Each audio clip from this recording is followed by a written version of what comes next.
Hello everyone, my name is Catherine Sofel. I am a registered dietitian with a master's degree in nutrition as well, and today I will be going over food service regulations.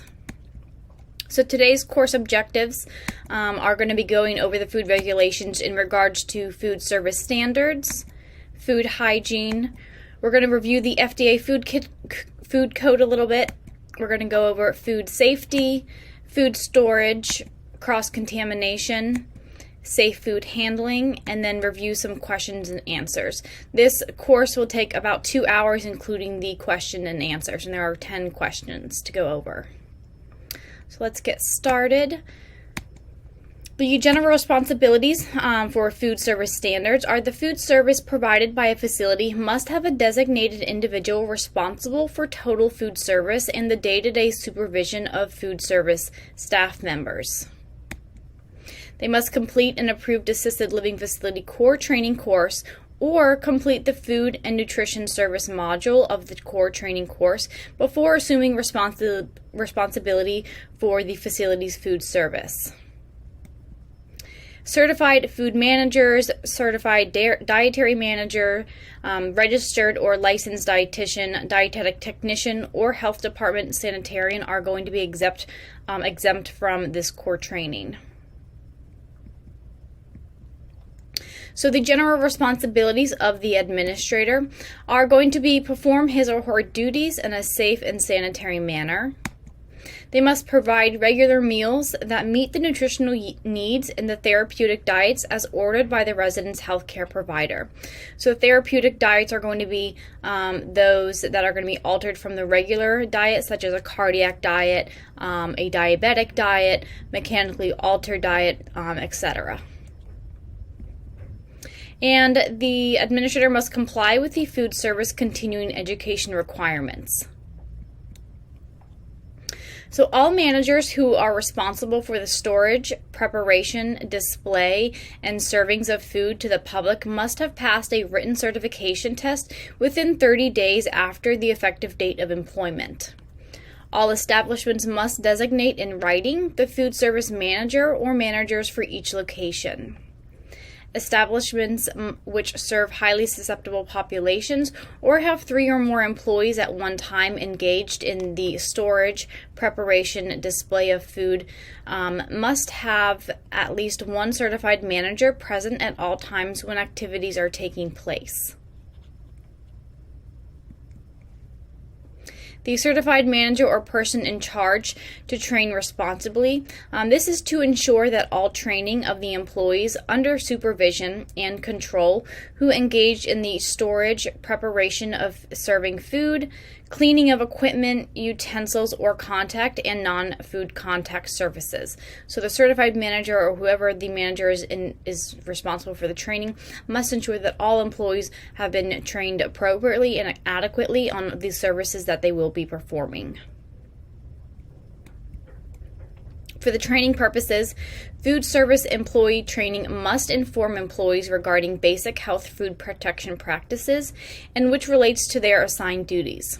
So for instance, employees who are engaged in the act of preparing food, they must be knowledgeable about the methods of thawing, cooking, cooling, handling, holding, and the storage of food items.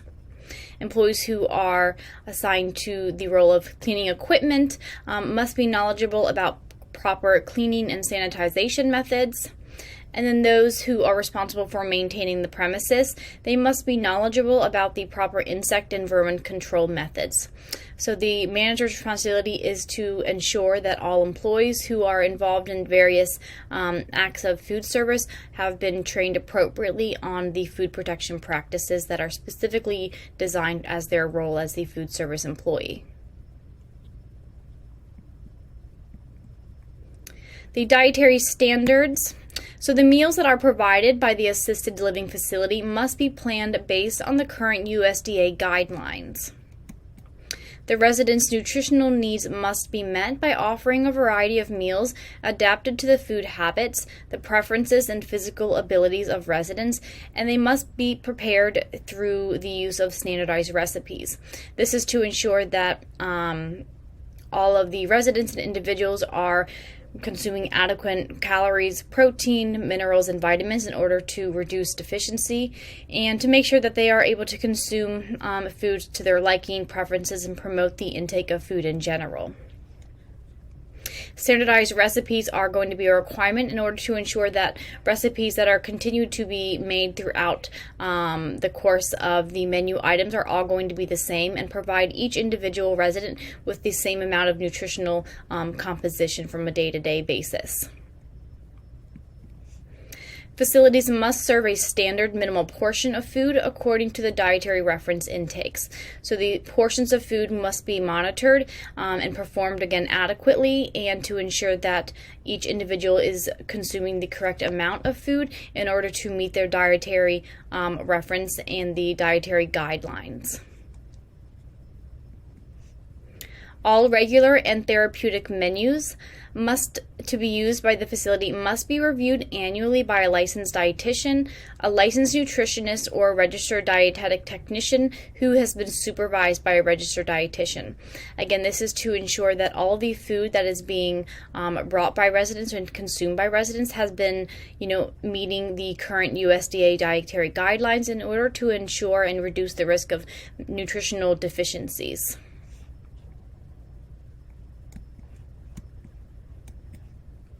So the annual review must be documented in facility files, including the original signature of the reviewer, the registration and license number, and then the date in which the files are reviewed. Portion sizes must be included on the menus or on a separate sheet, again to ensure that the individual is consuming the proper amount of portions and nutritionally adequate. For the food menus, the daily servings must be divided among 3 or more meals per day, including snacks to meet the nutritional needs and preferences of residents. Menu items may be substituted with items of comparable nutritional value. For instance, fresh produce that is based off of seasonal availability or the resident's preferences can be substituted. If an individual wants a different type of fruit or vegetable, those may be substituted. Menus must be dated and planned for at least 1 week in advance for both the regular and therapeutic diets. For instance, the cardiac, mechanical soft, these types of diet. All menus must be dated and planned for at least 1 week in advance.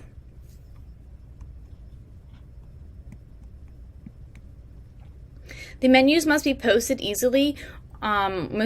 or easily available to residents. So it's important that residents know what they are able to consume and either have a visual representation of this or to be discussed by an individual, so that way they know what foods are available to be consumed.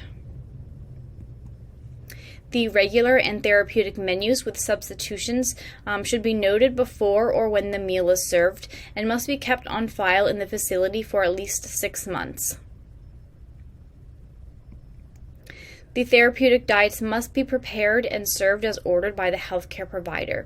So if a healthcare provider orders a cardiac diet for an individual, that individual must only consume foods from the cardiac diet. It is not allowed that they are to consume foods from the regular menu that is not in line with their therapeutic diet recommendations. Facilities with a variety of food choices through a select menu, buffet-style dining, or family-style dining are not required to document what is eaten unless it is indicated by the healthcare provider. However, food items for therapeutic diets must be identified on the menus to ensure patient compliance. So if an individual is on a cardiac diet, and they are receiving a menu, it must be identified on the menu which food items are a part of the cardiac diet in order to ensure that patients are choosing items specifically for their specialized diet. And if a resident refuses to comply with a therapeutic diet, the healthcare provider should be notified of the refusal. Meal regulations. So facilities serving 3 or more meals per day, no more than 14 hours between the end of an evening meal containing protein and the beginning morning meal must lapse in between. So from evening dinner until breakfast the next morning, it cannot be longer than 14 hours in between that time period. Interval meals must be distributed throughout the day with no less than 2 hours in between and no more than 6 hours in between. So for instance, if breakfast is served, there needs to be a longer time period than 2 hours from the time that lunch is served, but it also needs to be less than a 6-hour gap in between. So residents shouldn't be consuming breakfast, lunch, and dinner within 2 hours, less than 2 hours of each other, but it can't be more than 6 hours in between breakfast, lunch, and dinner. Residents who are without access to kitchen facilities must have snacks offered to them at least one time per day.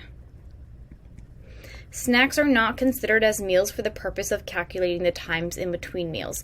So for instance, let's say that there is a time period between breakfast and lunch. When calculating the time lapse in between, snacks are not going to be considered part of that time lapse. Snacks are just at lib for the meal purposes. They're not considered calculating times for that time period in between. Foods that are served must be attractive and safe and at palatable temperatures, so they must not be too hot or too cold. Residents should be encouraged to eat at the tables and dining areas. Now, I know right now with COVID, there are some restrictions. However, generally speaking, we want residents to consume their meals at the dining tables with other residents to promote socialization, to promote food intake, and just a better environment in general, as opposed to eating on their own. Facilities must have sufficient eating wear for all residents, including adaptive equipment if needed that must be available. So as you can see here on the right hand side, these pictures of these specialized utensils. This may be for individuals who need a bigger grip in order to hold their utensils. So it is important that if an individual has limitations as far as eating, that there is adaptive equipment available in order to help them consume their food. Regulations for the emergency food supplies. There needs to be a 3-day supply of non-perishable food that must be available on the facility at all times. And the supply needs to be sufficient in order to meet the demands on a weekly number of meals. So for instance, if the facility provides 3 meals for three meals 3 times a day, then there needs to be a sufficient supply of that.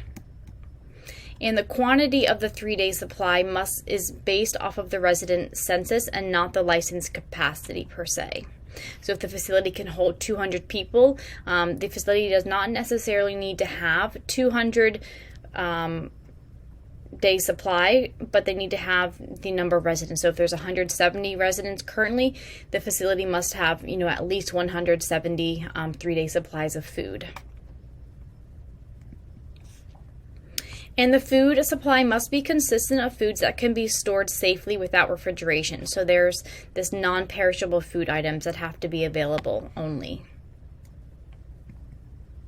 There also needs to be sufficient drinking water and water for drinking purposes and food preparation purposes that has to be available, or the facility must have a plan for obtaining water in the event of an emergency. So if they don't have the storage of water available, sufficient storage of water, there needs to be a plan set in place for them to obtain water in the event that an emergency takes place and they don't have running water available.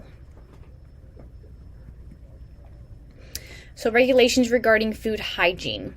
Copies of inspection reports issued by the county health department should be for at least 2 years as applicable, depending on the license capacity of the assisted living facility, and they must be on file within the facility. So moving on to the nitty-gritty of food hygiene. For ventilation, all rooms in which food is stored, prepared, served, utensils are washed, for toilet areas, dressing and locker rooms, and garbage storage areas must be well vented. Filters, where used in place, should be readily available or readily movable for cleaning purposes unless they're designed to be cleaned in place. The ventilation systems must comply with the applicable fire prevention requirements and must discharge in a manner that does not create nuisance. Intake and exhaust air ducts must be maintained to prevent the entrance of dust, dirt, and other contaminating materials. Sinks. At least one utility sink or curbed facility with a floor drain must be provided and used for the cleaning of mops or similar wet floor cleaning tools and for the disposal of mop water or similar liquid waste. So a utility sink must be available. Hand washing sinks are not considered utility sinks, so there needs to be a specific utility sink that is designated for dirty mop water and other types of liquid wastes. The use of lavatories, utensil washing, or equipment washing or food preparation sinks for this purpose is prohibited. So in no time should liquid waste from mop buckets be poured down the sinks of lavatories, utensil washing, equipment washing, or any food preparation sinks. Each utility sink or curbed cleaning facility must be supplied with both hot water and cold water under the designated pressure requirements. Establishments which prepare food on the premises must have adequate supply of portable water for cleaning and employee hand washing. Soap and single-service towels must be available for hand washing and drying. So there needs to be a soap dispenser and single-use towels available at each washing facility. The floor construction in establishments must be made of durable material. Dirt or gravel subflooring can be used when graded to drain covered with platforms, duck boards, plastic film, wood chips, shavings, or similar suited materials, such as a sufficient covering of grass or turf to control dust. Walls and ceilings must be constructed to minimize the entrance of flies and dust. Ceilings may be of wood, canvas, or other materials which protect the interior of the establishment from the elements outside, or inside as well. Doors to the food preparation areas must be solid or screened and shall be self-closing and must be kept at all times except when food is being served. So when individuals are walking in and out of the doors, obviously the doors are allowed to be open, but they are not allowed to be open standing alone if individuals are not entering or leaving the kitchen facility. Now we're going to get into the FDA Food Code. The FDA Food Code provides a system of prevention and overlapping safeguards designed to do various things, such as minimize the risk of foodborne illnesses, ensure employee health, industry manager knowledge, provide safe food practices, non-toxic and cleanable equipment, and have certain levels of sanitization on the food established premises. It is the shared responsibility of the food industry and the government to ensure that food provided to the consumer is safe and does not vehicle a disease outbreak or the transmission of communicable diseases. This shared responsibility extends to ensuring that consumer expectations are met and that food is unadulterated, prepared in a clean environment, and honestly presented. Now we're going to get into the importance of food safety and food safety in general. So 1 in 6 Americans will get foodborne illness every year, or 48 million illnesses. This results in 128,000 hospitalizations and can cause up to 3,000 deaths according to the CDC. Symptoms of foodborne illness include nausea, vomiting, cramps, diarrhea, sore throat, fever, and infected burns or cuts. And in facilities in which there are high-risk individuals, such as the elderly, this is extremely important to make sure that we are reducing the symptoms or the risk of foodborne illnesses in order to prevent hospitalizations and deaths. The incubation time of foodborne illness time can vary. It can be from a short hours, even within 30 minutes, to a few weeks before the onset of symptoms may prevent themselves. So the big six, or the most common foodborne illnesses, include Shigella, Salmonella, non-typhoid Salmonella, Shigella toxin E. coli, hepatitis A, and norovirus.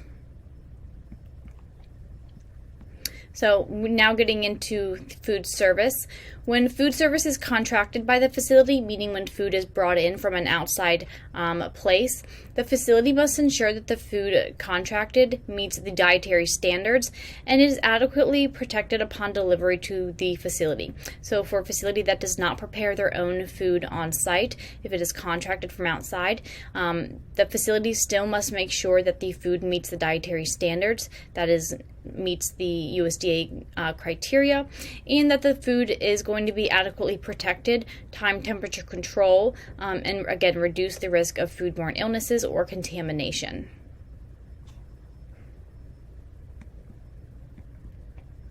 The facility that is using a contracted food service must obtain a copy of the current contract between the facility and the food service contractor, a copy of the annually issued certificate or license authorizing the operation of the food service contractor used by the applicable regulating agency. The license or certificate must provide documentation of the food service contractor's compliance with the food service regulatory requirements. Now we're going to get into food hygiene standards. Food supplies that is received or used in food service establishments must be from sources of approved or satisfactory to the department. So food that is delivered must come from sources of approved areas and companies. It must be clean, wholesome, free of spoilage, adulteration, and misbranding, and safe for human consumption. Foods must be prepared, processed, handled, packaged, transported, and stored in a sanitary manner and protected from contamination and spoilage. Meat and meat products received or used in food service must be identified as having been officially inspected for wholesomeness and sanitization by a federal or state regulatory program. So meat that has not gone through this proper identification and inspection purpose will not be approved for use. So only meat and meat products that have gone through the regulatory system by the Food Service Association will be approved for consumption and use. Food prepared in private should not be sold or offered to the public by a food establishment. Food while being transported, stored, prepared, displayed, served, or sold at a food service establishment must be protected from dust, flies, rodents, or other vermin, toxic materials, unclean equipment and utensils, unnecessary handling, coughs, sneezes, flooding by sewage, overhead leaking, and other sources of contamination. No person, while affected with any communicable diseases or carrier diseases, afflicted with infected boils, wounds, or sores, or individuals who have acute respiratory infection can work in any areas of the food service establishment in which there is a likelihood of contamination of food or food contact surfaces with pathogenic organisms or transmitting diseases to other individuals.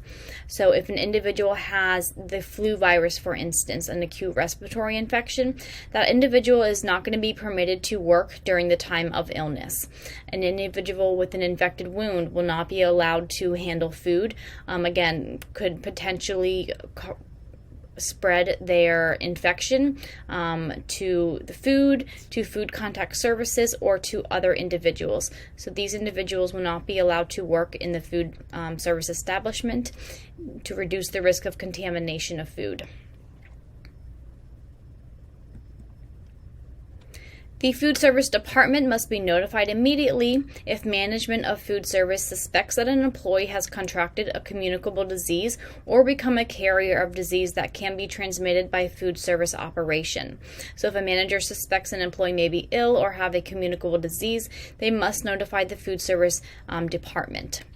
And the employee is also responsible for communicating if they believe that they are ill, if they have contracted a communicable disease, or if they are a carrier of disease. They are responsible for letting their manager know or a supervisor, and they must notify someone. It is both the management and the employee who are responsible for compliance. Infants and children under 14 years of age are not permitted in food preparation areas. Individuals permitted in food preparation areas or utensil washing areas must be only authorized individuals necessary for the operation of food service establishment. So individuals who are not authorized to be within the food service kitchen or operation establishment are not permitted to be in there, unless it is part of an educational event, which would have to be pre-approved by the food service department before bringing in individuals who are not authorized.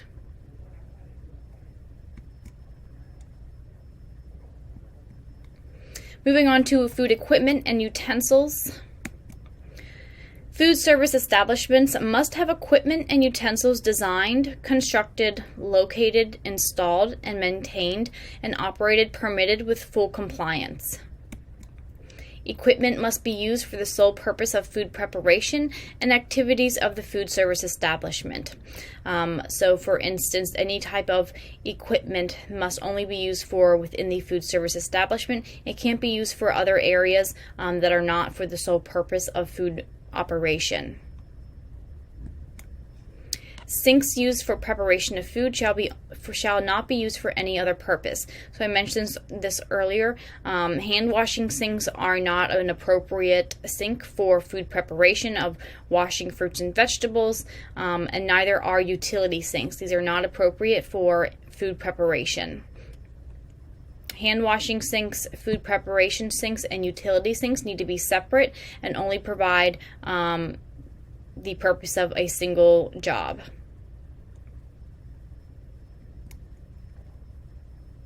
Going into sanitary facilities and controls. Equipment, food contact services, and non-food contact services and utensils should be clean to sight and touch. The food contact surfaces of cooking equipment and pans shall be kept free of encrusted grease and other soil accumulations. So as time goes on and pans, are used over and over again, and if they have a buildup of encrusted grease or other types of soil accumulations, these should eventually be discarded in order to, have a new fresh set of pans, in order to reduce, contamination or the encrustment of other soil accumulations to get onto food items during the cooking process. Non-food contact surfaces or equipment shall be kept free of accumulation of dust, dirt, food residue, and other debris.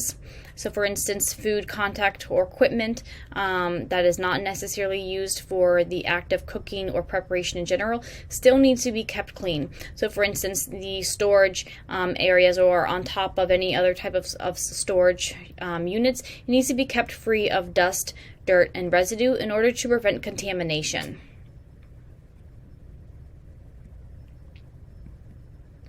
Cleaning frequency. Equipment, food contact surfaces, and utensils should be cleaned before each use with a different type of animal food, such as beef, fish, lamb, pork, or poultry. So for instance, a cutting board, any utensils, or a knife needs to be cleaned before going from one type of raw food to another. They need to be cleaned each time there is a change from working with raw foods to ready-to-eat foods. For instance, going from cutting raw chicken to cutting up broccoli. The contact surfaces and utensils must be cleaned in between these changes. They need to be cleaned between the use of raw fruit and vegetables, before using or storing food temperature measuring devices. So anytime a food thermometer is used to test a food item, that temperature device must be cleaned before storing it or using it on another type of food item. And cleaning frequency anytime during the operation when contamination has occurred. Frequency of cleaning exceptions. The surfaces of utensils and equipment may be cleaned less frequently than every 4 hours if the items in storage containers of time temperature control for safety and the contents are maintained at proper temperatures. So for instance, within the refrigerator, if there are bins that are used to hold fruit or vegetables, those storage containers do not necessarily have to be cleaned every 4 hours as long as they are maintaining their proper temperature requirements, but they must be cleaned when they are empty. Containers in serving situations such as salad bars, delis, cafeteria lines that are maintained at proper temperatures can be cleaned every 24 hours. So at the end of the evening, when the salad bar, delis, cafeteria line are being cleaned up and wrapped up for the evening, then they can be cleaned, but at least once every 24 hours. Frequency exceptions continued. So temperature measuring devices that are maintained in contact with food, such as left in a container or a roast, these can be cleaned less often. Equipment that is used for the storage of packaged or unpackaged food items should be cleaned at a frequency necessary to preclude the accumulation of soil residues. So for instance, a bin that may be used for holding flour, it can be cleaned less often than 4 hours. Again, when if the container begins to look dirty in order to reduce soil residue, or when the container is empty, then it can be cleaned. In-use utensils intermittently stored in the container of water must be cleaned every 24 hours or less to preclude the accumulation of soil residue. So utensils that are going to be used for food serving purposes in general, they should be cleaned at least every 24 hours or if any type of residue begins to accumulate on them.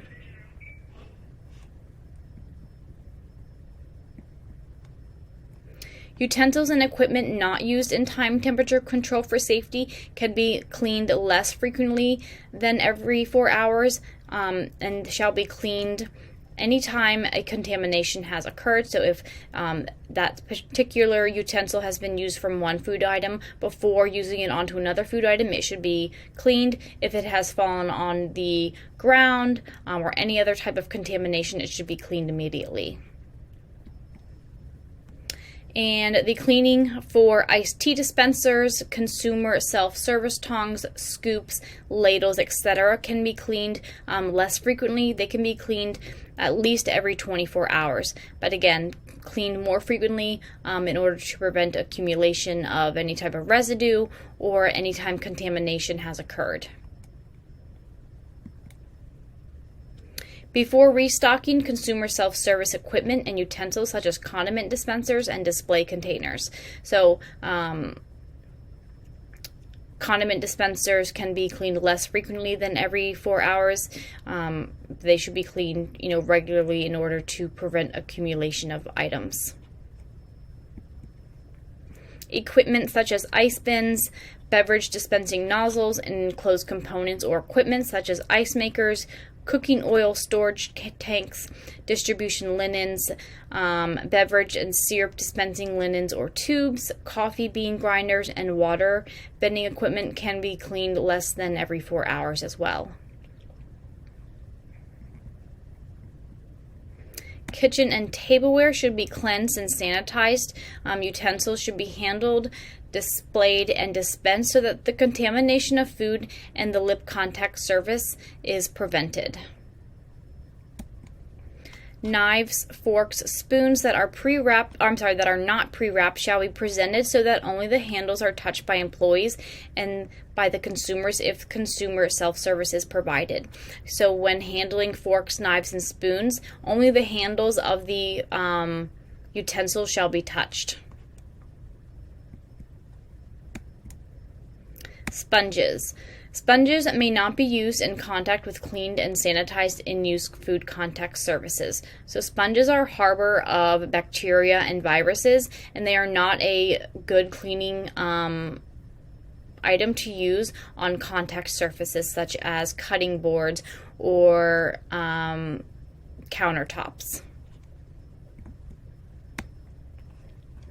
Cooking and baking equipment.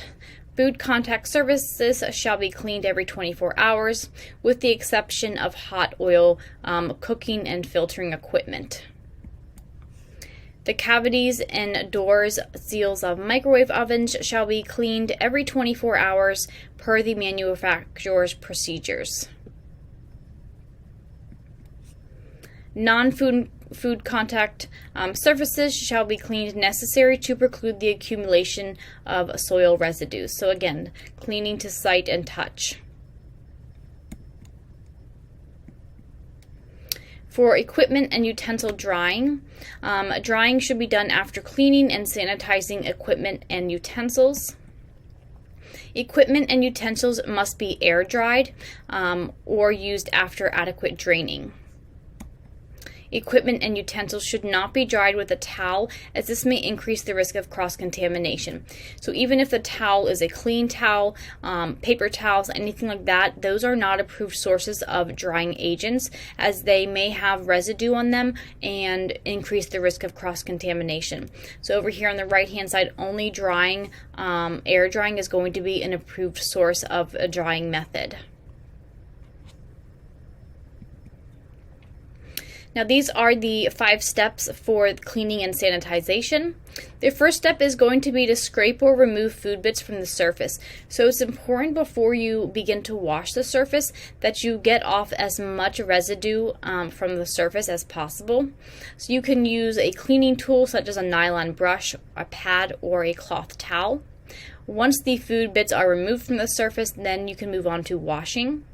Prepare the cleaning solution with an approved cleaner. Wash the surface with the correct cleaning tool such as a cloth, and wanting to wash the entire surface of the area. Next, step number 3 is going to rinse the surface. So rinsing the surface using only clean water, and rinse the surface with the correct cleaning tool such as a cloth towel as well. Step number 4 is going to be sanitize the solution.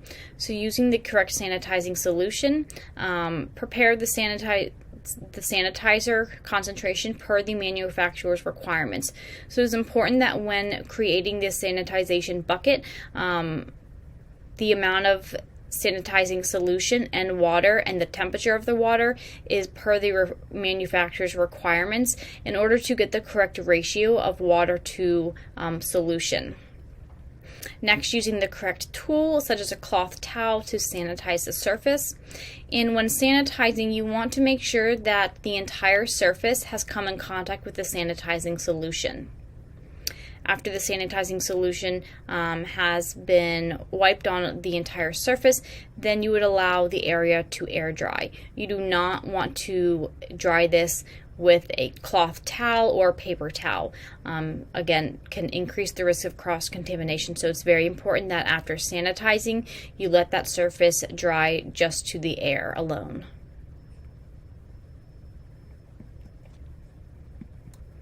When cleaning kitchen floors, cleaning and sanitizing the kitchen floors is actually one of the most important jobs to complete. So dirt can quickly accumulate due to the hustle and bustle of foot traffic, fallen food, and equipment grease. So the proper cleaning of the floors is going to involve sweeping, reaching under and behind all equipment. So as you can see in this picture, not just cleaning the areas that you can visually see, but really making sure that you're mopping and cleaning the areas underneath of equipment as well, in order to reduce the accumulation of food and grease and other substances that may have fallen or gotten underneath of equipment. So it's very important to clean all the surfaces, not just the ones that are visually open to the eye. And then washed with a health cleaning duty solution as well. So improper floor cleaning can actually lead to food buildup, which is going to increase the bacteria growth on the ground, and this can actually also attract vermin and pests. Both the bacteria growth and vermin and pests can increase the risk of foodborne illnesses. So proper floor cleaning is very, very important for reducing this risk. Next, we're going to get into the water supply.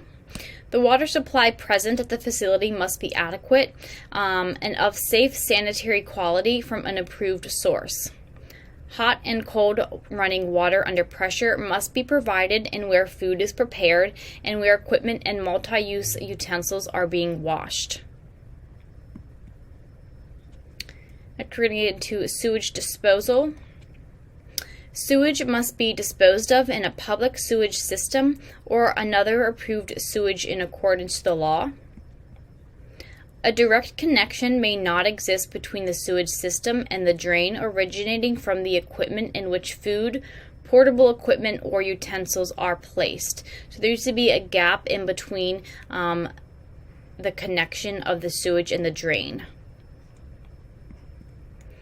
A warewashing machine may have a direct connection between its waste outlet and the floor drain when the machine is located within 1.5 meters or 5 feet of a trapped floor drain, and the machine outlet is connected to the outlet side of a properly vented floor drain trap. Grease interceptors must be readily accessible for cleaning and may be designed and installed in accordance with the provisions. Plumbing must be sized, installed, and maintained in accordance with the provision of the applicable plumbing authority. The plumbing must provide adequate quantities of portable water to required locations throughout the establishment and prevent contamination of the water supply. Properly convey sewage and liquid waste from the establishment to the sewage system, and must not constitute as a source of contamination of food, equipment, or utensils, or create any unsanitary conditions. An indirect waste connection is required between the sewage system and drains originating from equipment which food, portable equipment, or utensils are placed. Next, we're going to get into hand washing. Lavatories must be located or immediately adjacent to all toilet rooms. There must be at least one hand washing facility to be located within each food preparation area, within 20 feet of the duty stations, and visibly and through an unobstructed area. So the sinks must be readily available and accessible. Hand washing sink must be within 100 feet and on the same floor where food items are distributed. Garbage and rubbish disposal. All garbage and rubbish must be removed from the food establishment premises with sufficiency in order to prevent nuisance conditions and must be disposed of in accordance. Receptacles and waste handling units shall be covered inside the food establishment if the receptacle units contain food residue and are not in a continuous use or are filled. They must have tight-fitting lids or doors if kept outside of the food establishment. Refuse receptacles and returnables shall be removed from the premises by portable receptacles that are constructed and maintained according to law, or a transport vehicle that is constructed and maintained according to law. Next, we're going to get into vermin control. So control methods and prevention by keeping doors, windows, and cracks sealed tightly. Checking food delivery and storage for pests and remnants. So it's very important when food is delivered by the delivery individuals that the containers and food are checked thoroughly for any types of pests or remnants, such as droppings, in order to ensure that there has been no contamination of the food that is being delivered. Proper cleaning is also going to be an important method for preventing vermin infestation, such as cleaning up spills immediately, frequent mopping, greasy areas that are wiped clean, and then sealing food containers tightly in order to reduce odor and potentially increase the risk of vermin attraction. Removing crumbs from tables, floors, counters, and storage. So again, these types of places, although they should be cleaned at least every 24 hours, they need to be cleaned more frequently to be cleaned to sight and touch in order to reduce the potential risk of vermin or pests entering the facility and having infestation. And then emptying the trash regularly. If trash is being built up and it's almost full, it should be emptied quickly in order to reduce having trash sitting there and, again, attracting unwanted creatures.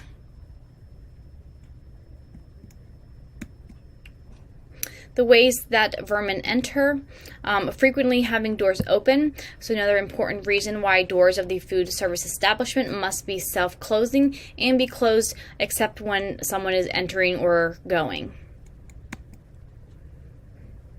Delivery of supplies and foods is also another way of entry. So again, when food is delivered, inspecting it thoroughly, both the supplies and food, for the presence of vermin. Proper food delivery, food storage, and food preparation are all very important factors for reducing rodent and pest activity.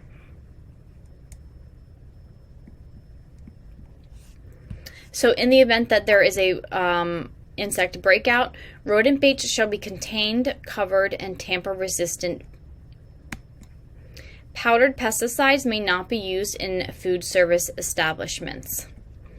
If used, a non-toxic tracking powder such as talcum or flour can be used. However, it may not be used if it will contaminate food, equipment, utensils, linens, or single-service and single-use articles.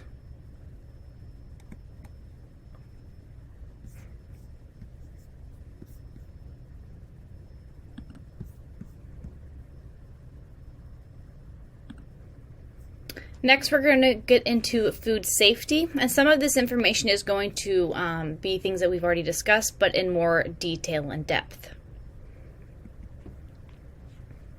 So there are 5 major risk factors related to employee behavior, preparation, that can impact risk factors for foodborne illness. So number 1 is going to be improper holding temperatures, inadequate cooking temperatures, contaminated equipment, food from unsafe sources, and number 5, personal hygiene. So poor personal hygiene, an infectious individual, such as an individual who is capable of transmitting an infection or a communicable disease, are a source of as a source of contamination, such as norovirus and influenza. So individuals, who may have poor personal hygiene, such as inadequate hand washing, or who may have an infection, a communicable disease, such as norovirus or the flu, are going to be individuals who are going to increase the risk of transmitting infections to other individuals. So proper hand washing technique is important to exclude infections of individuals for handling are critical for the prevention of foodborne illness. So hand washing and proper hand washing is going to be very, very important for reducing, infectious transmission of diseases. And then individuals who do have a communicable disease or infection may be withdrawn or not permitted in the food service establishment in order to reduce the prevention of spreading the disease. Inadequate cooking and improper holding temperatures. So poorly cooked food or food that is not held at appropriate temperatures actually promotes the growth of pathogens and can cause foodborne illnesses.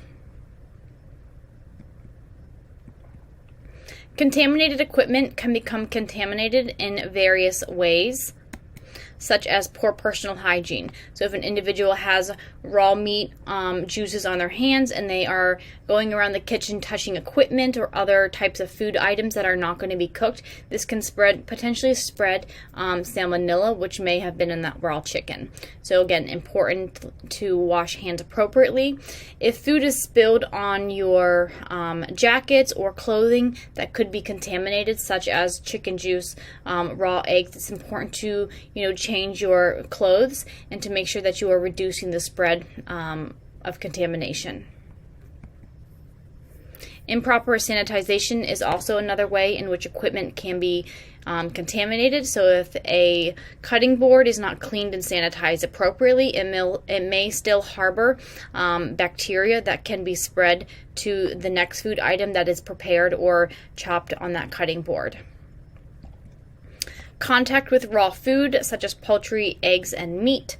So food, let's say on this right-hand side, using close proximity of raw meat to ready-to-eat food, such as vegetables that may not be cooked. So employee health for food safety. The responsibilities in reporting symptoms and the diagnosis. Employees must report information about their health and activities as they relate to disease transmittable through food.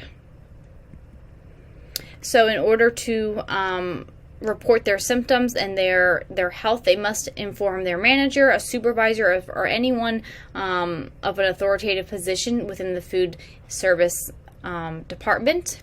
They must relay the date of onset of symptoms or illness.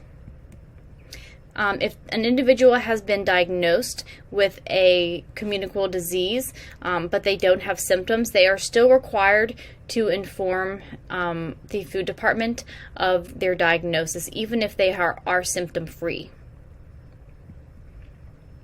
And then if an individual is experiencing any types of symptoms, they also must report these symptoms to a member of the food service department, such as vomiting, diarrhea, jaundice, a sore throat with fever, a lesion that contains pus or boil, or an infected wound. So these are all symptoms of reportable areas that must be reported. If an individual is experiencing any of these symptoms, they must be reported. If an individual is diagnosed with any of the following foodborne illnesses, they also must tell their manager, such as Shigella, Salmonella, non-typhoid Salmonella, SIGA toxin-producing E. coli, hepatitis, and norovirus. So all of these symptoms and diagnoses must be reported. Sources of contamination. Sources of contamination are going to be three sources. So the first one is a biological source. This is a pathogenic bacteria, virus, toxin, or spore, and any of the ones that we just went over, Shigella, E. coli, norovirus, these are all examples of biological contamination sources. Bacteria such as, bacteria that is in raw meat, raw fish, eggs are all possible contaminants. Physical contamination include pieces of glass, metal shavings, staples, bandages, jewelry, and fake nails. So an individual It's important if you have a band-aid covering your finger that you are always wearing a glove in order to prevent the bandage from getting into food or on food equipment. Jewelry is not permitted, and neither are fake nails, as these can become physical contaminations within the kitchen. And then lastly, chemicals are going to be another source of contamination from pesticide uses, any other types of cleaning or sanitization chemicals that are used can be sources of contamination if they are not used in a controlled and removed properly or stored properly. So hand washing. It is important to wash hands and exposed arms using a designated hand washing sink for at least 20 minutes. And employees are required to wash hands before beginning work, after changing gloves, in between raw animal food products, after using a tissue, after touching your clothes, hair, or personal items such as a cell phone, whenever handling garbage, after touching a cut or a sore, after touching a solid surface, or coming back into the kitchen. Really, it is important to just wash your hands as much as possible in order to reduce bacteria, pathogens from your hands and being transmitted onto equipment, food, or in contaminating other areas of the kitchen.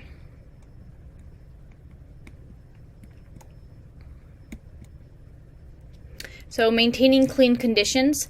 Food employees should wear clothing, outer clothing, to prevent contamination of food, equipment, utensils, linens, and single serve and single-use articles. Discharge from eyes, nose, and mouth.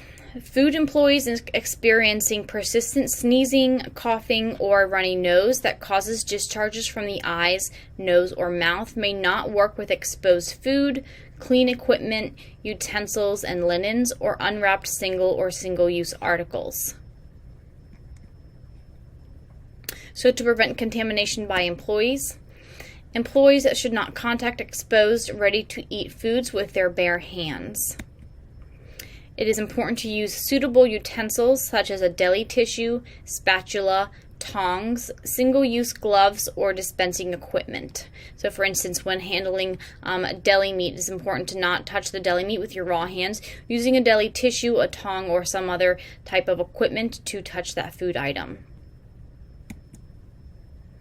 Employees may touch fruit and vegetables with their bare hands when they are washing the fruit and vegetables. However, food employees should minimize bare hand and arm contact with exposed food that is not in ready-to-eat form.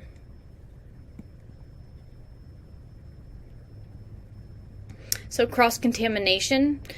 When testing food, a food employee may not use a utensil more than once to taste a food that is being served. So in the event that an employee is creating a dish of soup, for instance, in order to taste test it, it is important that if you utilize a spoon or a fork, that you are not double dipping. So use a utensil for one time and then throwing it away.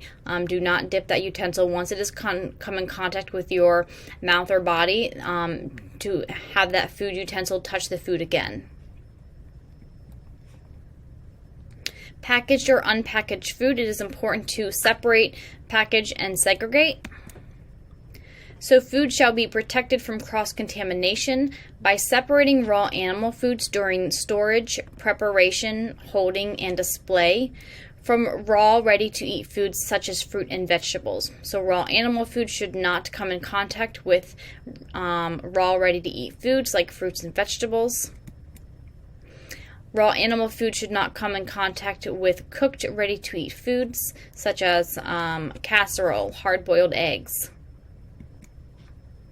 And it should not come in contact with fruits and vegetables even before the fruits and vegetables are washed. So even if fruits and vegetables are planned on being washed, it is still important not to come in contact with raw animal products.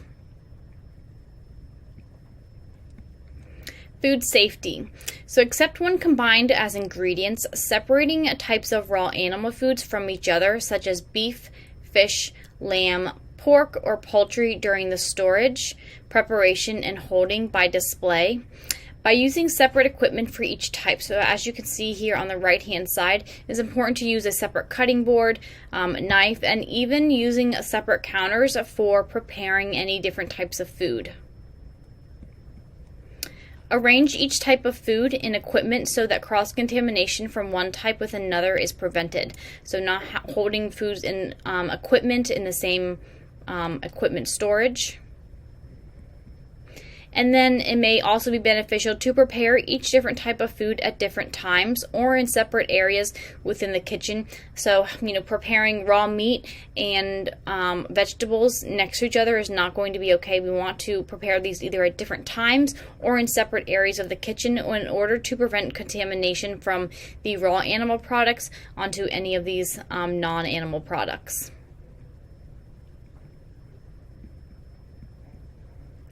So the cleaning of equipment and utensils is going to be very important for reducing cross-contamination. And then cleaning sealed containers of food of visible soil before opening.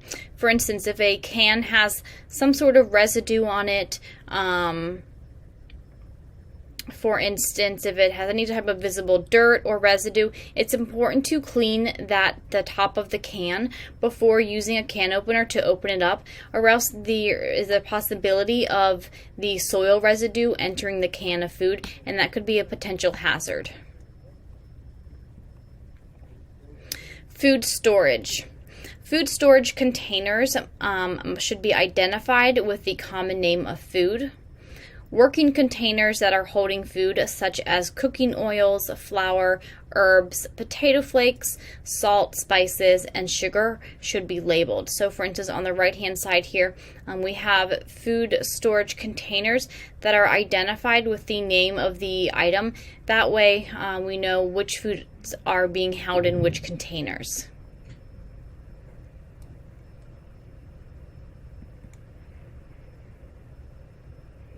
Dry food storage.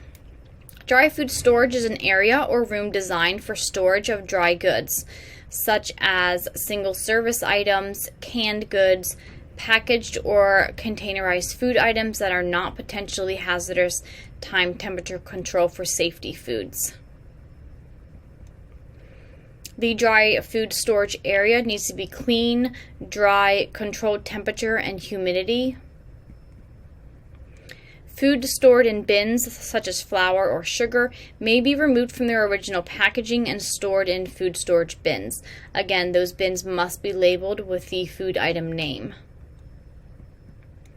And then items kept in dry food storage must be kept 6 inches off of the floor. They need to be clear of sprinklers, sewer waste, pipes, and vents. So on the right hand side here you can see that the shelving for the dry food is kept at least 6 inches off the floor and that it is at least 2 inches away from the wall.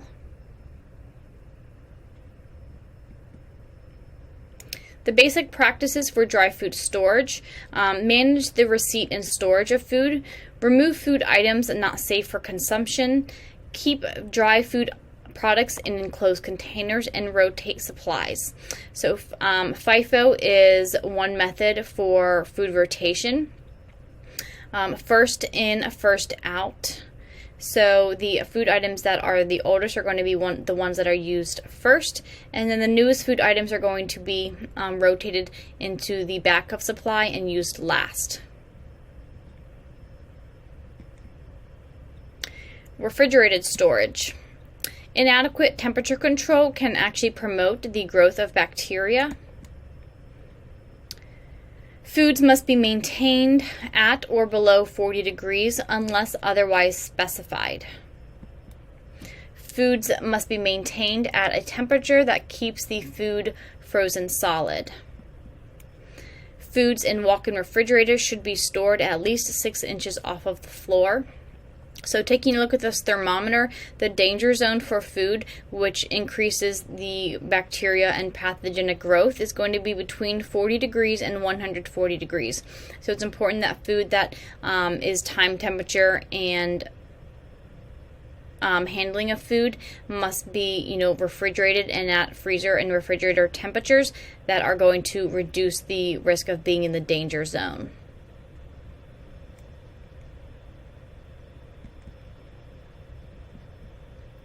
Safe practices for refrigerated storage. Monitor the food temperatures and the function of the equipment at routine intervals. So it's important to not only check the thermometers within the refrigerator to check and make sure that they are working properly, but also check the food items themselves, because a thermometer may say that the refrigerator is at 40 degrees, but if you touch the food and it seems that it is much warmer than 40, it could be that that thermometer is not working appropriately. Or the thermometer may say that the fridge is just a different temperature, so it's important to make sure that you're monitoring both the temperature control systems and the food at routine intervals to make sure that everything is working properly. When storing food, separate raw foods such as beef, fish, lamb, pork, and poultry from one another. Store raw meats below fruits, vegetables, and other ready-to-eat items. And then label and date food items. So all food items that are taken out of their packaging, or even other types of food items such as deli meats, need to be labeled with the item name, the date, and they need to be labeled with the use-by date in order to ensure that that food is not being present beyond expiration.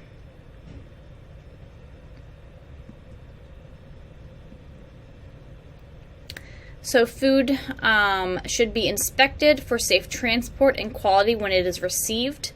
Ensure proper storage, keeping track of when to discard perishable foods, covering, label, and dating all potentially hazardous food in the refrigerator or the freezer. So all potentially hazardous food must be dated, labeled correctly. So when to discard food that is potentially hazardous. Any food that is left on trays or counters beyond the safe time or temperature requirements must be discarded. Food left in the refrigerator beyond the use-by date, or if a food item is unlabeled. So any food item that has been unlabeled with the date must be discarded, because there's really no way of knowing when that food was put into the refrigerator or storage area. Food stored in a manner, so food that is stored in open containers without any coverage must be thrown away. And then any time that filled food, there's a spillage from one food to another, the food that has spillage on it must be thrown away. And then anytime food is not maintained at safe refrigerated or freezer levels, those food items must be thrown away.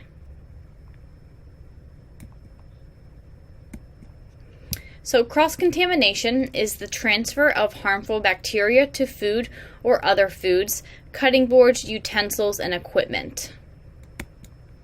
It is important to clean and sanitize work surfaces, including cutting boards, food contact equipment such as preparation tables, food processors, blenders, blades, can openers, in between the uses of different foods. Between uses, store towels and cloths used for wiping surfaces and containers that are filled with sanitizing solution at the appropriate concentration per the manufacturer's requirements. So any of these sanitizing or the washing equipment buckets need to be properly the concentration, and the towels and cloths that are used for cleaning and sanitizing should not be left out on the counters. They need to be within the buckets and in their concentrated solutions. It is important to periodically test the sanitizing solutions in order to make sure that the concentrations are at the correct levels, and that the temperature is also adequate for sanitizing as well.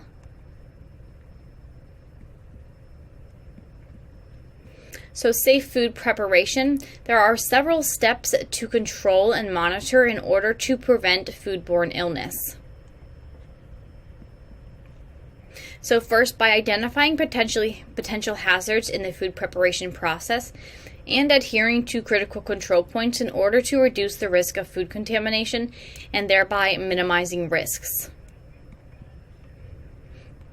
When verifying food temperatures, staff should use a thermometer which is clean, sanitized, and calibrated to ensure accuracy.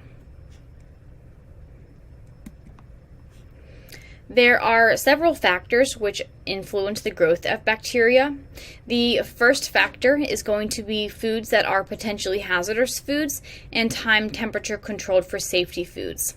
So the following foods are examples of the foods that actually harbor or can promote the growth of bacteria, such as ground beef, poultry, chicken, seafood, cut melon, unpasteurized eggs, and then dairy products such as milk, yogurt, and cheese. So these are all foods that must be carefully monitored and very important to reduce cross-contamination, to make sure that they are not being left out unattained and not time temperature for control, because these are all potentially hazardous foods. The second factor is actually the acidity of food. So the more acidic a food, or the lower pH the food has, it actually inhibits bacterial growth. So foods such as pineapple, vinegar, and lemon juice are actually acidic items which inhibit bacterial growth. The third factor is the water percentage of food. So foods that have a higher level of water, such as fruits and vegetables, actually contain a greater risk of bacteria, because bacteria oftentimes needs a warm or a moist environment in order to multiply. So having a higher percentage of water in that food item increases the risk of bacteria growth.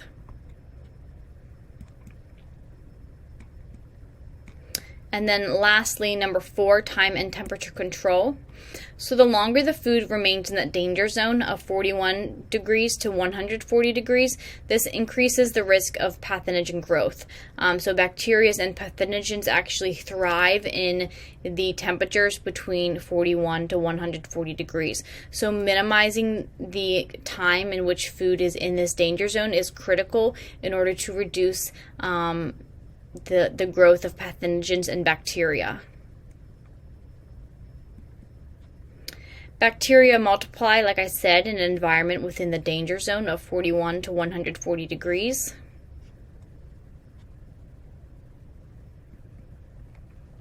And freezing does not kill bacteria. So rapid death of most bacteria actually occurs in the cooking temperatures of 165 degrees or more. So common misconception that freezing a food kills the bacteria. However, the death of most bacteria actually occurs by cooking it. So that's why it is important to cook food items to their proper cooking temperatures in order to kill bacteria if bacteria is present in that food item.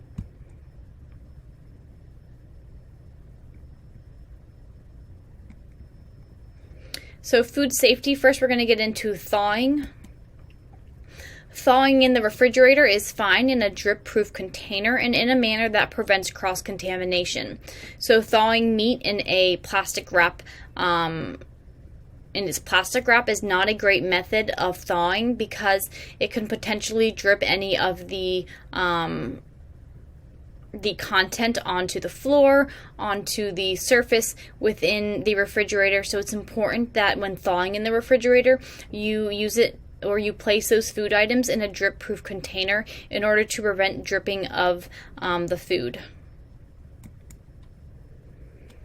Food items can also be thawed underwater. They must be completely submerged, though, underwater that is 70 degrees Fahrenheit or below. And it has to be done with water moving from the sinks, and water must be moving fast enough to agitate and float off loose ice particles. So if water is thawed in a sink area, the water must be running cold, and it has to be moving at a pressure that is fast enough to agitate any loose ice particles. Thawing in the microwave oven is permitted only when cooking and serving immediately. Next, we're going to get into cooking.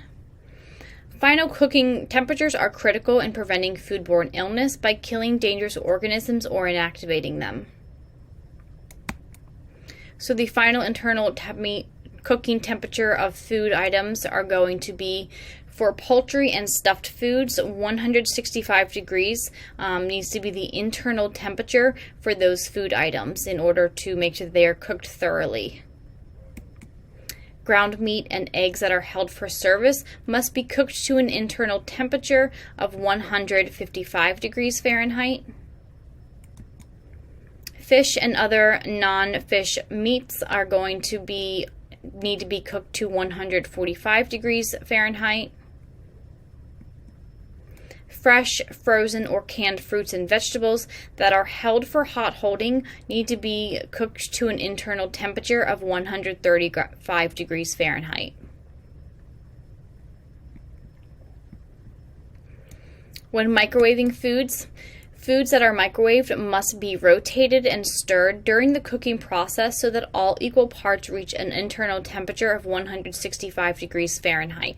So a microwave oven does not cook food items continuously in the same manner that it does on a stovetop or in the oven, so it doesn't cook it equally. So it's important that during the microwaving of food items, that those food items are taken out of the microwave, rotated and stirred a couple of times in order to make sure that the foods are all cooking properly and to all equal parts are reaching the internal temperature of 165 degrees. After microwaving, allow the food to stand covered for at least 2 minutes after cooking, and then obtain temperatures to check for that all parts of the food have reached this temperature of 165 degrees. When reheating foods in the microwave, cooked, cool, and reheated foods must all reach equally 165 degrees for at least 15 seconds. So when placing the thermometer into any food that has already previously been cooked, cooled, and reheated, that food item must measure 165 degrees for at least 15 seconds. And ready-to-eat foods that require reheating must reach an internal temperature of at least 135 degrees for holding for hot service. Next, we're going to get into cooling.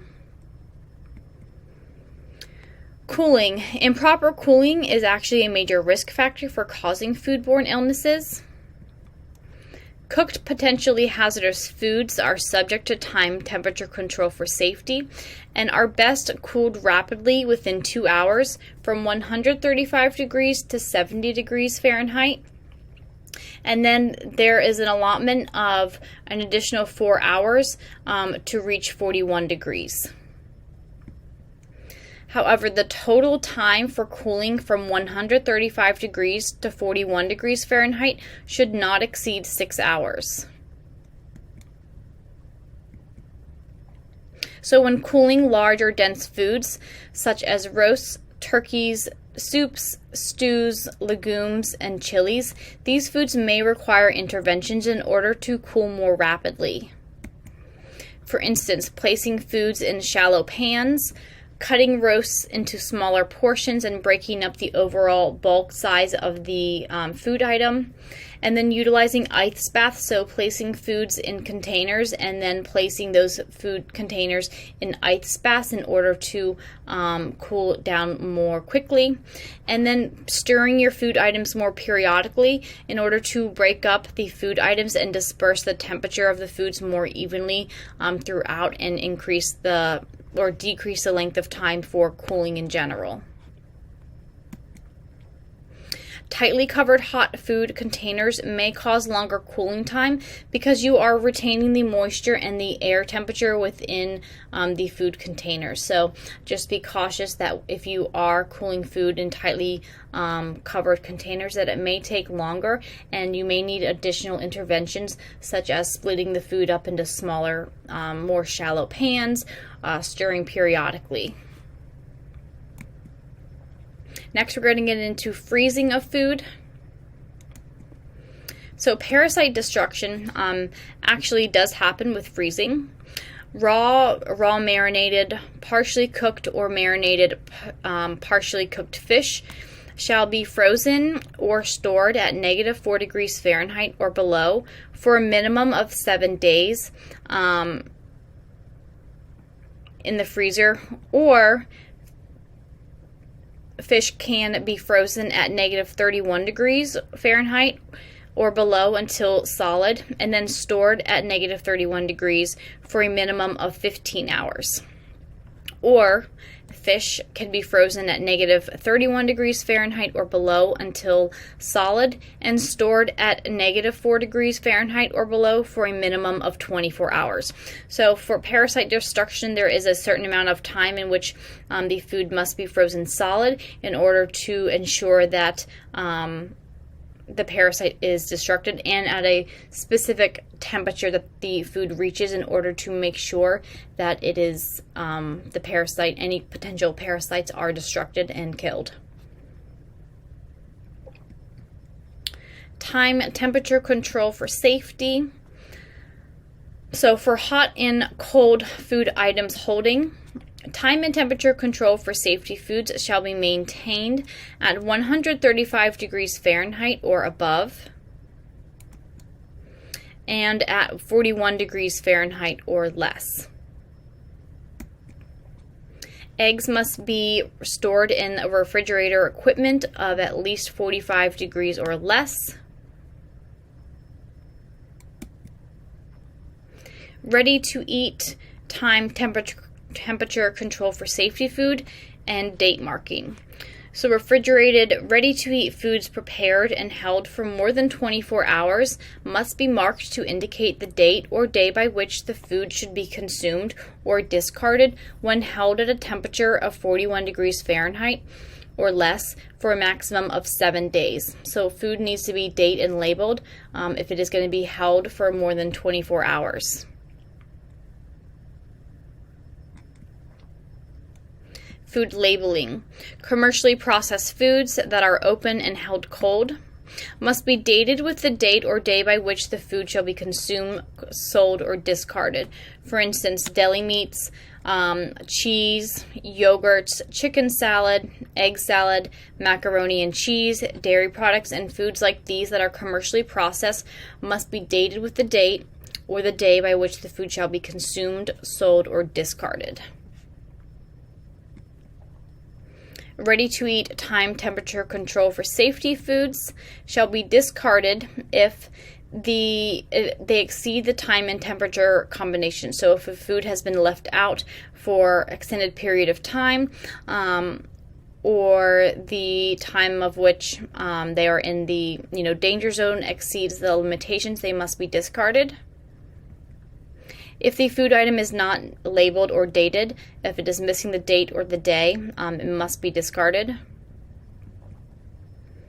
If the food is inappropriately marked with the date or day that exceeds the time and temperature control combination, the food must be discarded. Next, food service and distribution. Food safety requires consistent temperature control from the tray line to transport and distribution to prevent contamination. The length of time it takes food to be transported is critical for food safety. Food preparation or service area problems or risks to avoid include the following. So we do not want to use a steam table to heat food. The steam table is only to be used to keep food warm, but it is not to be used to heat food up to reach the internal cooking temperature.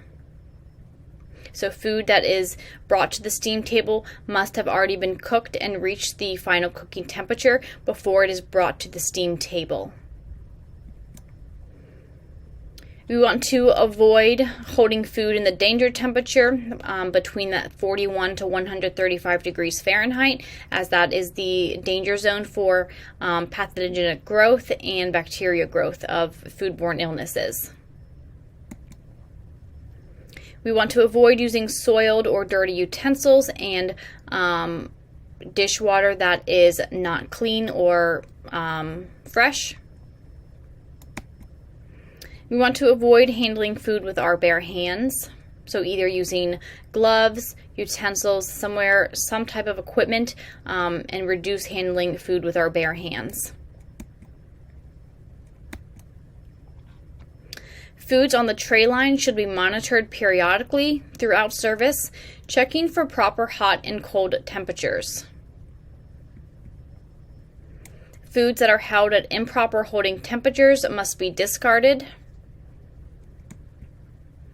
And staff distributing trays must first wash their hands. So anytime food is being delivered, employees must wash their hands before distributing food.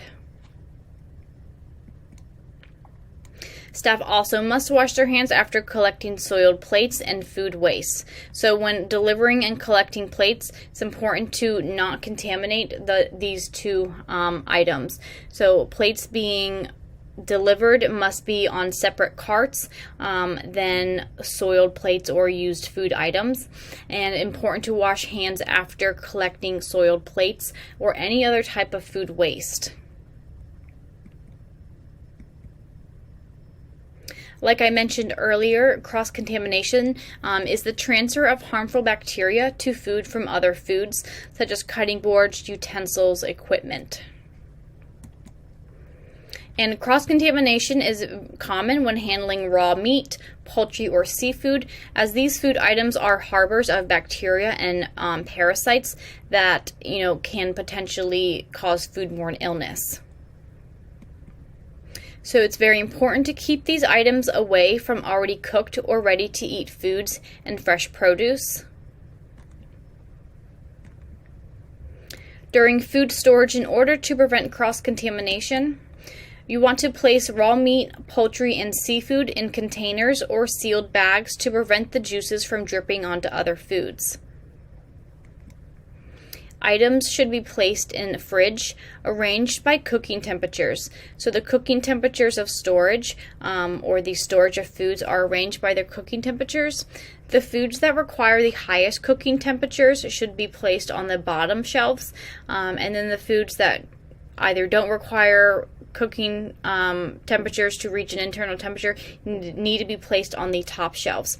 If we were to place chicken, for instance, that has the highest cooking temperature on the top shelf, and any juices dripped onto the food items below, those foods would need to be thrown away because they don't require an internal temperature of 165 degrees. So we would have cross-contaminated the foods from the chicken to the other food items. So placing the most hazardous cooking foods on the bottom of the shelf is a way to reduce potential cross-contamination. Here is the refrigerator storage chart. So food in the refrigerator is again going to be stored by cooking temperature, the highest cooking temperature on the bottom. So as you can see here, foods that the highest cooking temperature of 165 degrees are going to include all poultry, such as chicken, turkey, duck, fowl, and any stuffing that is made with foods that require temperature control dishes and previously cooked food casseroles. The next item is going to be ground beef or any ground meat, injected, marinated, or tenderized meats, and eggs that will be held for hot. They also need to be in the 155 degree zone. The next shelf, we can have whole seafood, beef, pork, veal, lambs, steak, or chops, roasts, and then eggs that will be served immediately can also be stored here. And then going up on the top shelves, any food that will be held for hot that is not in the other categories, such as any type of vegetables that are going to be held for hot service, such as broccoli, steamed carrots. And then on the very top shelf is where we would have the ready-to-eat foods. So these foods that do not require any type of cooking, these need to be on the very top shelf in order to be farthest away from the foods that can be potentially hazardous.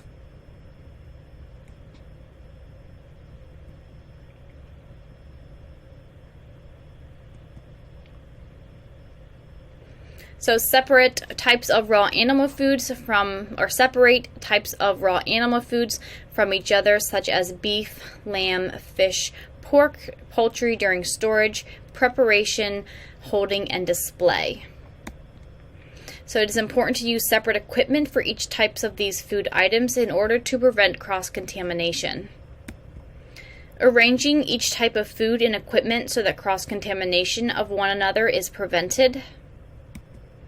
And then preparing each type of food at different times or in separate areas. So preparing beef on one countertop and chicken on another countertop is going to be an important method for reducing cross-contamination. Because beef and chicken have different cooking temperatures, any foods that have different cooking temperatures should be prepared and stored separately. And then cleaning equipment and utensils in between use, so properly cleaning cutting boards, the countertop space, and any utensils that are used for handling these food items must be cleaned and sanitized properly to prevent cross-contamination. It's important to clean the containers of food visible that has soil before opening. As I mentioned earlier, any canned or any other type of food items that have visible soil on them should be cleaned before opening.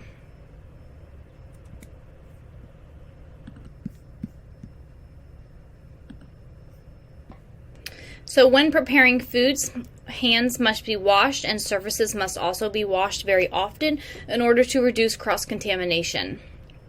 Harmful bacteria can be easily spread throughout the kitchen onto cutting boards, utensils, and countertops. So again, that's why washing your hands whenever handling different types of food items. It's important to wash your hands after touching potentially hazardous foods in order to reduce spreading bacteria onto other areas in the kitchen, such as cutting boards, refrigerator doors, countertops. So prevention tips. Wash hands with soap and warm water for at least 20 seconds before and after handling food items, after using the bathroom, coming back into the kitchen, touching your face, clothes, or other personal items such as cell phones. During food preparation, prevention tips: wash hands when switching between raw food and ready-to-eat foods. Before wearing gloves to initiate a task that involves working with foods. And then washing your hands after engaging in any other activities that could potentially contaminate foods, such as taking the garbage out or touching any other types of surfaces that include touching things and other activities that could potentially contaminate your hands or contaminate other food surfaces.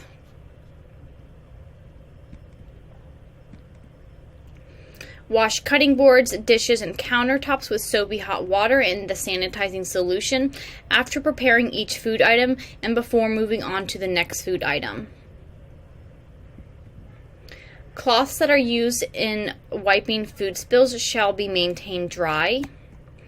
Cloths that are used for wiping counters and other equipment surfaces shall be held between uses in chemical sanitizing solutions. So do not store cloths for wiping the countertops. On the countertops, they need to be stored in their sanitizing solution in order to kill any potential bacteria or pathogens and spreading those to contact surfaces when cleaning. Cloths that are used for wiping surfaces in contact with raw foods shall be kept separate from cloths that are used for other purposes. So any cloths that are used for wiping animal food contact surfaces cannot be used for sanitizing other areas. And then it is important to periodically test the sanitizing solutions, again, to ensure that the concentration of the solution is at the correct recommendations for that bottle, and just to ensure that the individual who may be preparing the solutions is doing it correctly. When choosing cutting boards, always choose a clean cutting board. If possible, designate different cutting boards for fresh produce and separate cutting boards used for raw meat, poultry, and seafood.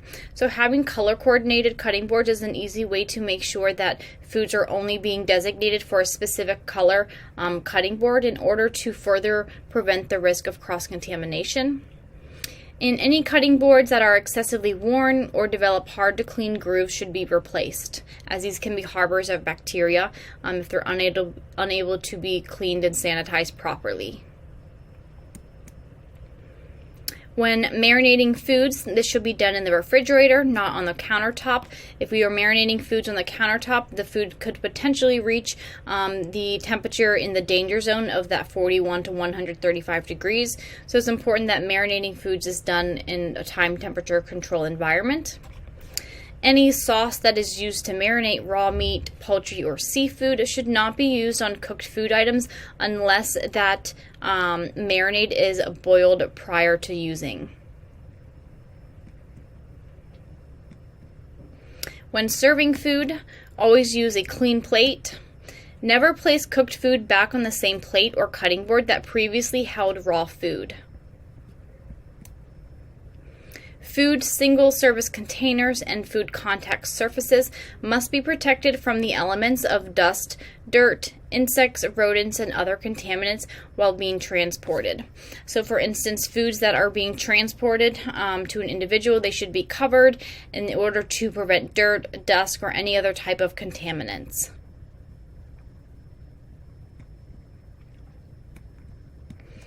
Gloves. Always wear gloves when touching or handling ready-to-eat food items, such as cheeses, salad greens, delis, sandwiches, fruits, and vegetables.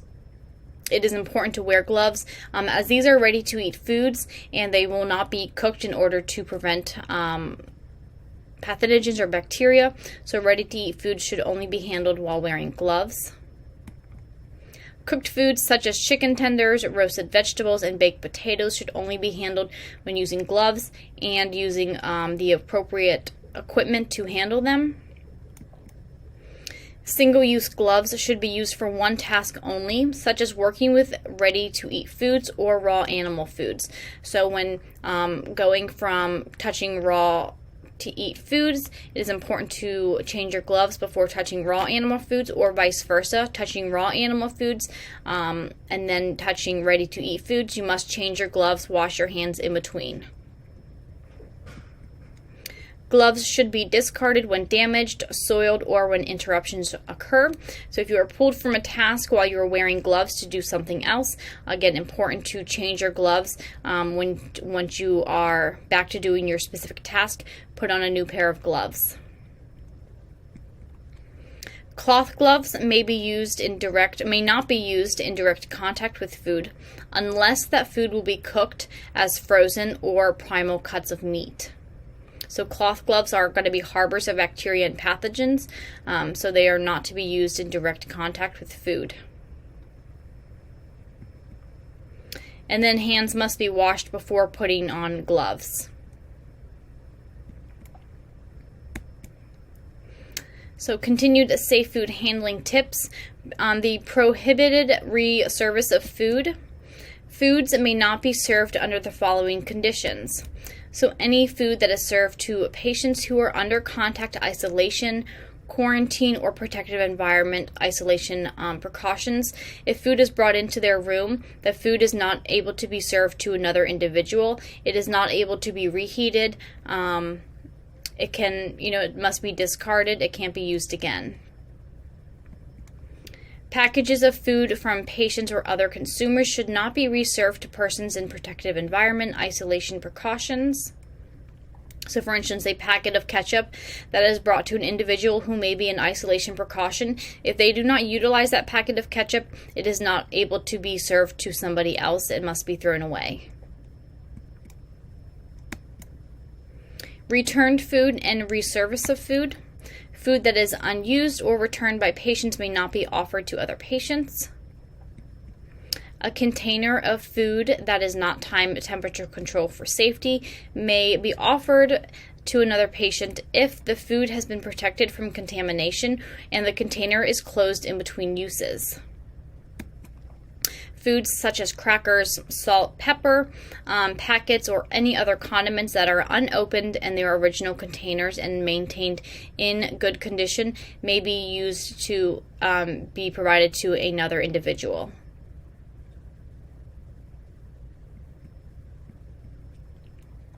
Food safety requires constant temperature control from the tray line to transport and distribution to prevent cross-contamination. The length of time it takes for food to be transported is critical for the safe time and temperature control management. So the amount of time it takes for food to be prepared and then transported to an individual is very important in order to reduce the time in which that food is in the danger temperature. Transported food must be covered to prevent contamination. So some food preparation or service area risks to avoid: using the steam table to heat food. So again, food must be have already reached its internal cooking temperature before it reaches the steam table. We want to avoid holding food in the danger temperature of 41 and 135 degrees Fahrenheit.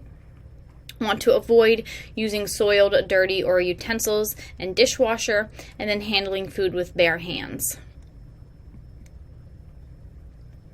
Foods that are on the tray line should be monitored periodically throughout meal service, checking for proper hot and cold holding temperatures.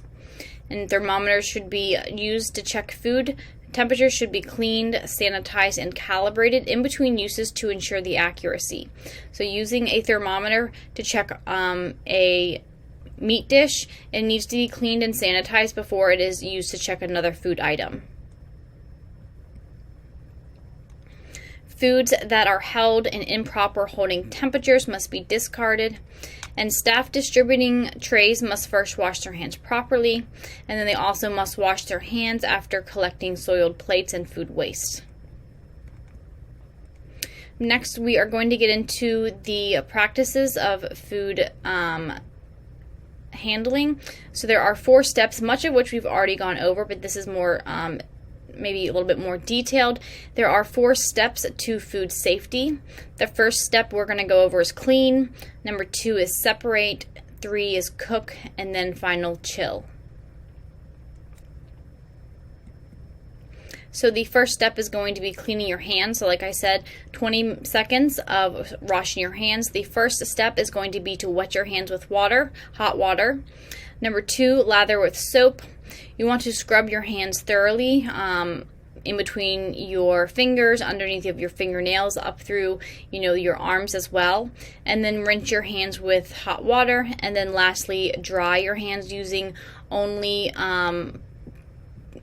discardable paper towels. Drying your hands on cloths or towels that are reused are not going to be an appropriate source for drying your hands, as those cloths may harbor bacteria and may be dirty. So wash hands and surfaces often. Wash your hands with warm water before and after eating food or after using the restroom. Wash your cutting boards, dishes, utensils, and countertops with hot soapy water and in between preparing each food and sanitizing the surfaces. Rinse fresh fruit and vegetables under running tap water, including those fruits that have skins, and even if the skins will not be eaten, it is still important to properly wash the fruits and vegetables even if the skin is not being consumed. And then clean the lids of canned goods before opening. Step 2, separate. You want to separate raw meats from other foods. Separate raw meat such as poultry, seafood, and eggs. Use a single cutting board for fresh produce and separate one for raw meat, poultry, and seafood. Never place cooked items on a plate that previously held raw poultry, raw meat, seafood, unless that plate has been washed in hot soapy water and sanitized properly. And do not use marinades that have been used on raw foods unless the marinade has been brought to a boil first. Step number 3, cooking. Cooking to the right temperature. So color and textures are unreliable indicators for safety. Using a food thermometer is the only way to ensure the safety of meat, poultry, seafood, and egg products for all cooking methods. An egg should be cooked until the yolk and whites are firm. When using a microwave, cover food, stir and rotate it for cooking. If the microwave does not have a turntable, rotate the dish by hand at least once or twice during the cooking process, and stir the food to ensure that the food is being temperature is being adequately dispersed throughout. Always allow standing time, which completes the cooking process, before checking the internal temperature with the thermometer. And bring sauces, soups, and gravy to a boil when reheating. Step number 4, chill. Refrigerate foods promptly, so when foods are delivered, it is important to quickly get them into the refrigeration or freezer in order to prevent them standing at room temperature. Use a thermometer to ensure the temperature is consistently 40 degrees or below, and the freezer temperature is 0 degrees or below. Refrigerate, freeze meat, poultry, eggs, seafood, and other perishable food items within 2 hours of receiving, and refrigerate within 1 hour if the temperature outside is above 90 degrees. Never thaw raw food at room temperature, such as on the countertop, and always marinate food in the refrigerator. When cooling food, divide large amounts of leftovers into shallow containers for quicker cooling in the refrigerator. That concludes the presentation. We are going to move on to 10 questions and answers. So the first question is, what is the danger temperature for foodborne illnesses? A, 70 to 140 degrees. B, 41 to 135 degrees, C, 35 to 70 degrees, and D, all of the above. I'll give you a minute to answer.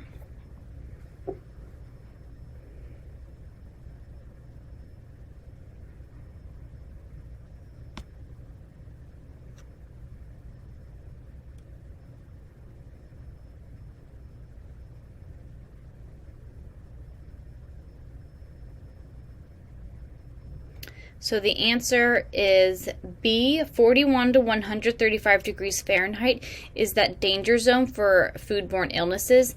So within this temperature range, this is when bacteria and pathogens can actually grow and multiply the most.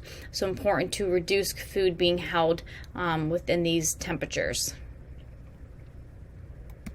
Question 2, cooling food should not exceed a total of how many hours?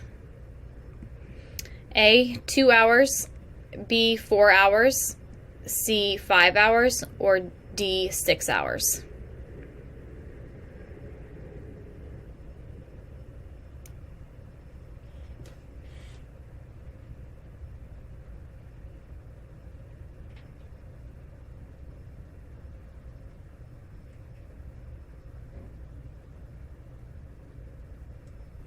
The answer is D, 6 hours.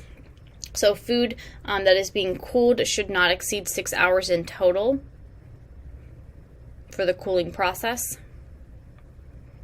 Number 3, the only way to ensure food is properly cooked to kill harmful bacteria is A, the use of a timer, B, taste testing, C, the use of a thermometer, or D, to visually inspect the food.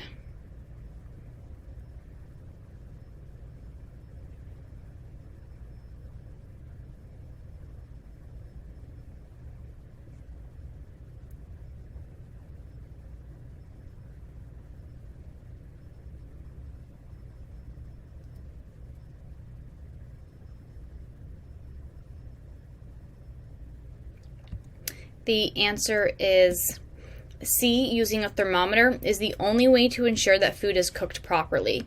So using a timer is going to be beneficial to give you a rough estimate of how much time it needs to be cooked. However, using a thermometer to check the internal cooking temperature is the only way to ensure that food item has been properly cooked to maintain its temperature. Number 4, it is safe to place cooked food on a plate that had raw meat, chicken, or seafood on it. A, true, or B, false?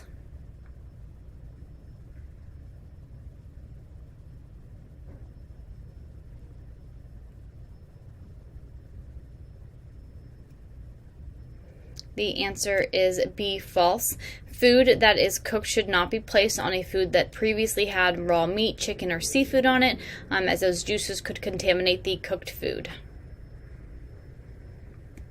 Number 5, what is the minimum amount of time to wash your hands? A, 5 seconds, B, 1 minute, C, 30 seconds, or D, 20 seconds.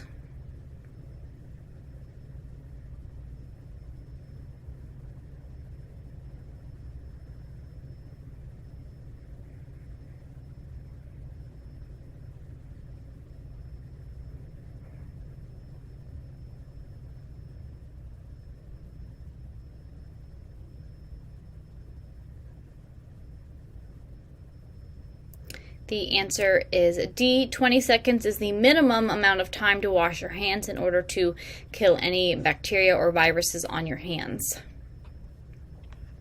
Number 6, what temperature should the refrigerator be maintained at? A, 0 degrees, B, 20 degrees, C, 40 degrees, or D, 60 degrees.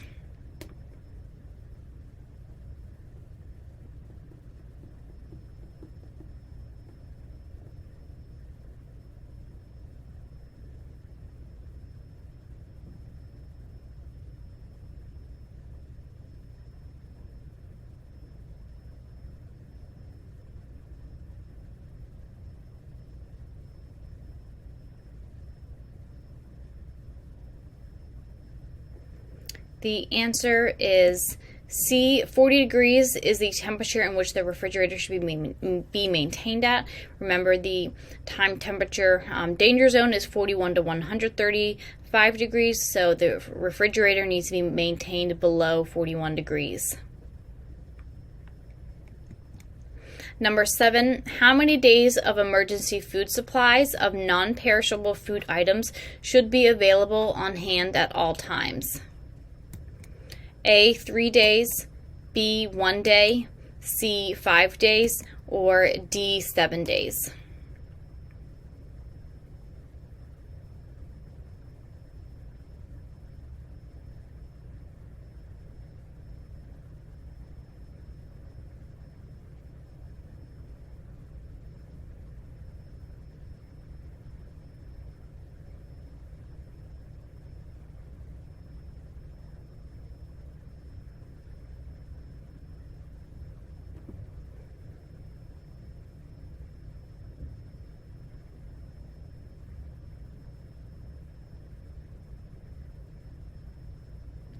The answer is A, 3 days. So emergency food supplies of non-perishable items, there needs to be a minimum of 3 days available for the current patient census.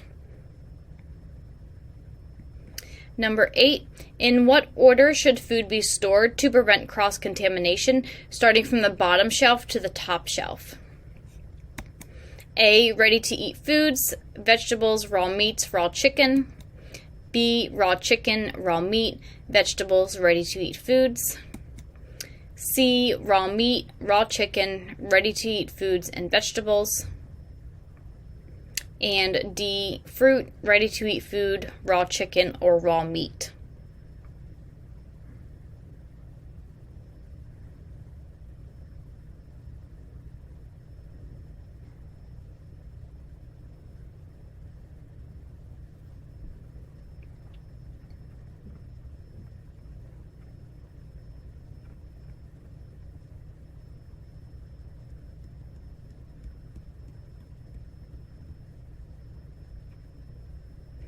The answer is B. The order in which food should be stored to prevent cross-contamination, starting from the bottom shelf, is going to be raw chicken. This requires the highest internal cooking temperature of 165 degrees. And then the next is going to be raw meat, vegetables, and then ready-to-eat foods. Question number 9. What technique is best for separating raw animal foods from other foods to reduce the risk of cross-contamination? A. Using separate equipment for each type of food. B. Arranging each type of food in equipment so that cross-contamination of one type with another is prevented. C. Preparing each type of food at different times or in separate areas. Or D. All of the above.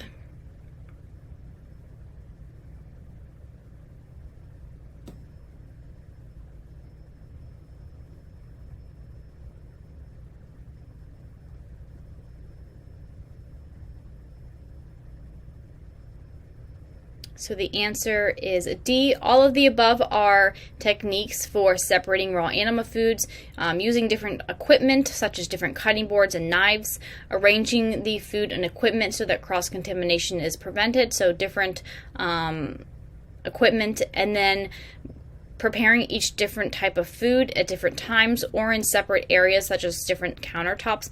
These are all going to be important methods for reducing cross-contamination.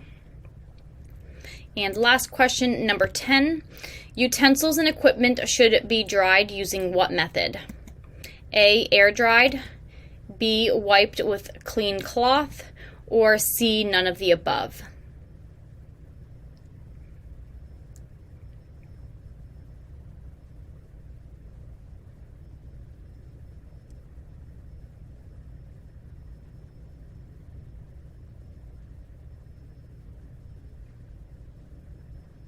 The answer is A. Air dried. So utensils and equipment can only be air dried. Even if the cloth is clean, it could still harbor bacteria or any other type of contaminants.